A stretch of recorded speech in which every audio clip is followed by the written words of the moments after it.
Hey. Hello, hello. Let's go for another problem free live. I'm all about that. So, hello and good evening. Happy Thursday. Who else? Does anybody else call Thursday Friday Junior? Because sometimes I do that.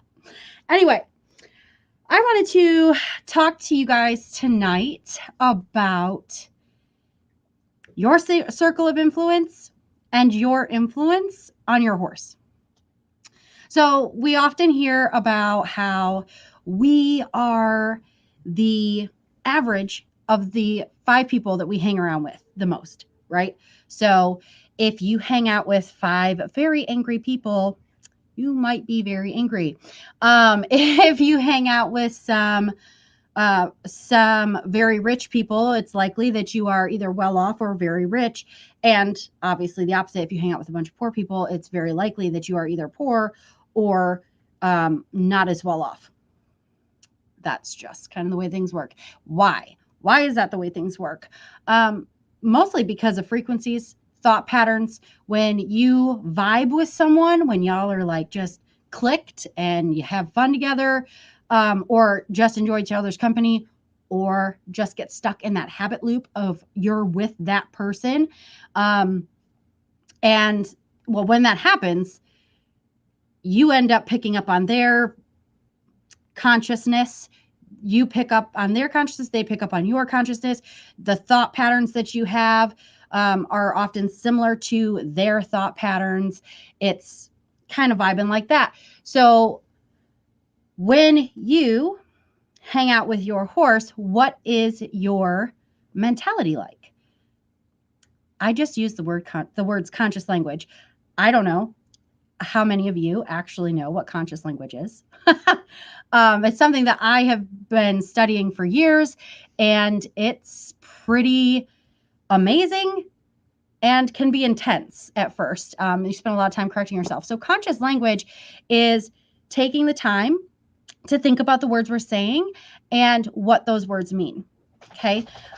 Because our words have power.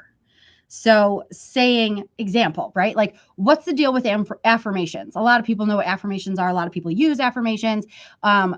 What's the deal with affirmations? So, affirmations is just repeating over and over, over and over, over and over, over and over, something positive that you are working to embody, something positive that you are making a change to, right? So, trying to think of one that, okay, so one that I have said consistently for just over a year now. Well, yeah, just over a year. I bought a house for Christmas. I bought a house for Christmas. I bought a house for Christmas. I bought a house for Christmas. And you're like, that's not an affirmation. That's what are you talking about? Affirmations are like, I am powerful and I am strong. Yeah, those two. But like, this is conscious language. This is a great example of conscious language because I bought a house. Technically, no, I have not closed on a house yet. And no, I haven't even found the one. We're still looking. But when I say I bought a house for Christmas, my mind just believes the words I say. Okay. The way the brain works, I said it, it makes it true. So when I say I bought a house for Christmas, I'm not saying I will buy because that implies future. I'm not saying I want to buy because that implies lack. You see where I'm headed? Okay. I'm going to leave it at that example. And we're going to come back to your horse. And what is it like when you are around your horse? What does your horse experience from you? What do they get from you? Are you using language like you're a stupid jerk? Are you using language like I wish we could accomplish this? Are you using language like I want to accomplish this? Or why won't you do that? That frustration, that energy that comes out, that influences your horse, right? So if we are the average of the 5 people that we hang out the most with, what does that say about your horse? How How does what you're doing in your life, how does who you are as a person, your countenance, your personality, your mood, how does that impact your horse? It's challenge for you. And I would love to see people say challenge accepted and tell me the results. Like for real, challenge for you.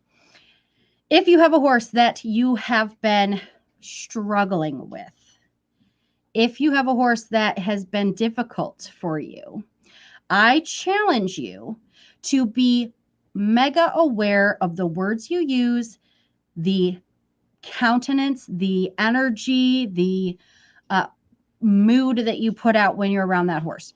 The words you use, especially, because the words you use are going to influence your moods and your mindset. And if your mindset is already in a gar, gar, gar, gar, gar, rumble, rumble, bad, bad, blah, if your mindset's already there, you okay? What are you doing? Sorry, doggy drama. If your mindset is already in the grrr, then your horse is going to pick up on that as soon as you get out there. Most of us horse people know that. Most of us horse people understand that to an extent. It's like it gets to a point where we're like, well, they should just get over it or something. Or there's days where we just don't consider it. Okay. I speak from experience. I know this to be true. And when they should just get over it, often ends with me. Get down, please. Often ends with me being angry, going into a rage, for example. Not like beating my horse rage, just like I'm so mad that I no longer can focus on what I'm doing with my horse. And if I can't focus on what I'm doing with my horse, it's not fair to expect my horse to perform. Okay. So I challenge anyone to go out to the pasture, to get their horse, to work, whatever it is that you normally do. Go out and do what you normally do, but take with it new word choice, be ultra conscious of your words, and take with it the awareness that all of that impacts your horse. And if you go out there and you say, before you get out there, you say, today we're going to have a great day. Today we're going to have a great ride. If that's what you do, you go out there and we're going to have a great ride. Today we had a great ride. Even before you get out there, say, today we had a great ride. Today we worked together like no other. Today our partnership was better than it has ever been. If you take that out to your horse, I want to know what happens. So please accept my challenge and let me know how it goes. Anyways, that's kind of it for tonight. If this is something that interests you, if you want to know more about this, if you want to apply this more or more information on how to apply this, more information on a dive into conscious language, you need to jump on over to my Facebook group. If you are already in it, you guys are rock stars. I love you. But my Facebook group is Heart-Centered and Intentional Horsewomen. And there's actually a link in the description of this video. So jump on over into that. We are starting the adventure from outbursts to peace on Monday, February 1st. And I would love to have you join us for that. It's going to be amazing, you guys. It's life-changing. It is the journey that I took, healing from some trauma, which the trauma led to rage, and the rage led to problems, as you can imagine. And that finding that rage and finding the problems, I then went on a journey and found my way to a place of peace now. Does that mean I don't get angry? No. It just means that I know how to handle it better. So I'm not taking it out on people or animals around me. And everybody wants some of that. So jump on over into my Facebook group. You guys have a fabulous Thursday night, and I will catch you later. We're going to end this very well. For those of you that weren't here 2 nights ago, you have no idea what my deal is here. 2 nights ago, I had like this live that never ended. Like literally, I turned everything off and disconnected, and it just kept going. So I'm going to push end. Y'all have a fabulous night. And hopefully when I push end, it'll actually end. All right. You guys have a great one. I'll talk to you later.